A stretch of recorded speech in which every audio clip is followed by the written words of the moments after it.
baseball won the night. Dodger Stadium, iconic as it always is, was packed. It often is on the biggest nights. It was 40-year-old Adam Wainwright. 40 years old, 400-plus career starts. And one of the proudest baseball franchises, the St. Louis Cardinals, said, "Sir, can you extend our season?" He tried. And then there was Max Scherzer, great as a Tiger, great as a National, bounced around more. He'll be a Hall of Famer, too. Max Scherzer, though, at 37 years old, did not have his best stuff. Oh, he was good, and he's going to be a Hall of Famer. But he didn't have great stuff. But at 37 years old, he's been in so many big spots and so many big games, he got the outs that were needed. It never looked easy. The Dodgers fall behind 1-0. And they needed every bit of their roster to win last night. So who else but Justin Turner? Sometimes he looks like an unmade bed of a dude. But if you ask anybody in Los Angeles, if there's one batter you'd want at the plate in the bottom of the ninth in Game 7, it's Justin Turner. A professional baseball hitter, and my favorite Dodger, he tied the game at 1. That's in the 4th. We go to the 5th. And Scherzer now is in more trouble. 2 runners on, and the Dodgers go to the bullpen. Joe Kelly, who's had a sensational season, an embattled career, and one of the nastiest curves you'll ever see, used it to get out of a very tough jam. The Dodgers bullpen on the night was magnificent. 5 relievers, no runs surrendered against a very potent offense. And as Cody Bellinger has struggled all year, the former MVP, he had a very big night. Stolen bases, couple of hits. We go to the 9th, still tied. Bellinger, and again, he's very prone for the long ball. But it was stealing bases and singles last night. He gets on in the 9th, and here comes Chris Taylor, who has had a lousy month. Chris Taylor didn't even start. And here's Chris Taylor with a walk-off to send the Dodgers to the Giant Series. They've never met in the postseason before. They will now. On 2-1, Taylor, fly ball to left, and deep, and gone! Chris Taylor, a walk-off home run! The Dodgers are walking off to San Francisco. They win the wild card, 3-1. Here comes Taylor to the plate.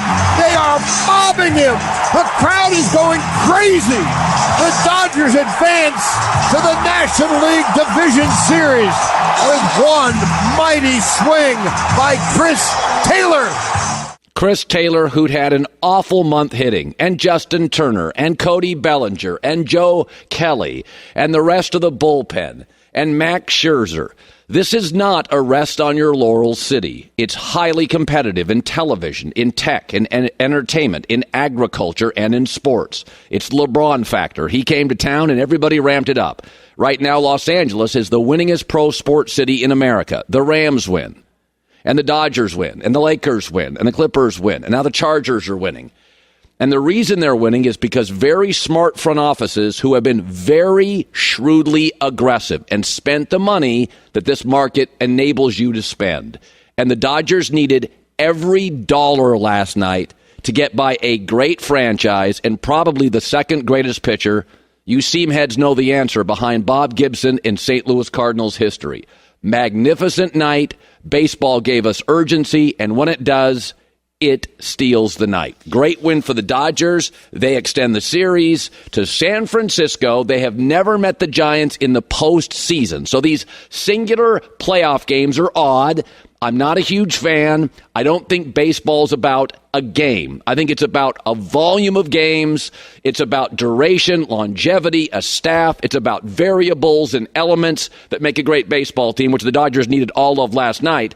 But the Dodgers were put in a position because the only team better in baseball than them was in their division, and they needed last night to win to face the Giants. They are favored, should be, as that will be as good a baseball series outside of the World Series as we've had in several years. So the last 2 days, all I've heard, and baseball fans do this, the solution is always blame the manager. Instead of acknowledging your bullpen isn't good, acknowledging some of your big acquisitions aren't great, So Aaron Boone is suddenly no good, despite the fact that the Yankees went and acquired Joey Gallo, who can't hit. 160, 88 strikeouts in 58 games. That's not Aaron Boone's fault. He can't hit for him. And Dave Roberts cracks me up. Dave Roberts, in the 5th inning last night, pulled Max Scherzer. And as I was sitting on the couch, my thing was, good call. He doesn't have his best stuff. And Scherzer's great, and Scherzer wasn't happy. But Max, because he's a Hall of Famer, was just getting through. You could ask him. He didn't have his best stuff. He was just what a Hall of Famer does. He was just getting through innings. Couldn't spot his pitches. And 2 runners on, and this was going to be a game where you could not blow an inning. They already fell behind. They're at home. You can't blow an inning. So they bring in Joe Kelly, who, again, had a great year. Nasty curve, and it got them out of the jam. And then they went eventually to Kenley Jansen, who had a bad year last year. This year was phenomenal. This is the second-best bullpen in baseball, and 2 of the 5 relievers, the one in crisis and the one to close it, are 2 of their best. Folks, Greg Popovich, remember we used to call him the best coach in the NBA when Phil Jackson retired? Hasn't won a playoff series since 2017. Last 2 years can't even get to the playoffs, and half the NBA gets to the playoffs. He can't even get to the playoffs. Bill Belichick can no longer win home football games. Forget big road playoff games. Bill can't win at home. You're as good as your talent. Last night, the decision. This was a game. And remember, Dave Roberts has massive expectations from ownership. He's got a huge payroll. That in itself is a component you deal with in a locker room. Highly compensated players. You're walking on some eggshells with some egos. It's an incredibly deep roster. You've got to keep people happy. He dealt with major injuries to the staff. Cody Bellinger was hurt. Mookie Betts was hurt. Bellinger had a bad year. Again, this is a tightrope. It's a 162-game season. A player turns on you in May, you may lose the locker room. The late Billy Martineau has said, in a baseball locker room, 10 guys love me and 10 guys hate me. I try to keep the 5 guys that are undecided away from the 10 guys who hate me.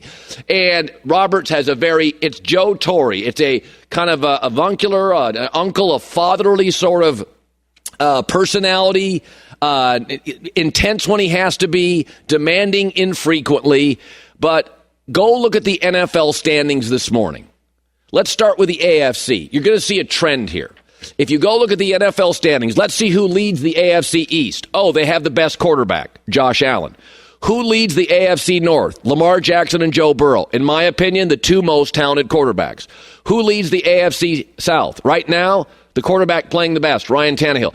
Who leads the AFC West? Well, Mahomes is 1 game out, but it's Herbert who's playing great, Derek Carr who's playing great, and Mahomes is 1 game out. Let's go to the NFC standings. Oh, this is remarkable. Who's leading those standings? Dak Prescott, the best quarterback in his division. Aaron Rodgers, the best quarterback in his division.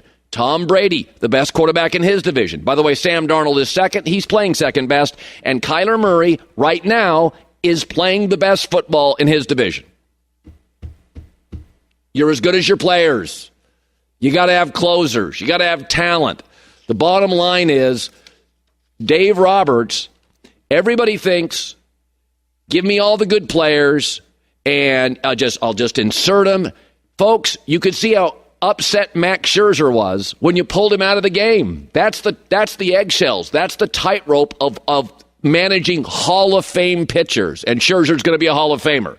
Great with Detroit. Great with Washington. These are tough conversations. They leave marks. Scherzer wouldn't give him the ball. He shook his hand. This stuff is hard. And, you guys all want to eat baseball managers alive. It's not Aaron Boone's fault that the front office signed Giancarlo Stanton, who's the same player as Aaron Judge, just older and more expensive, and they signed Joey Gallo, who can't hit, and they paid a fortune for him.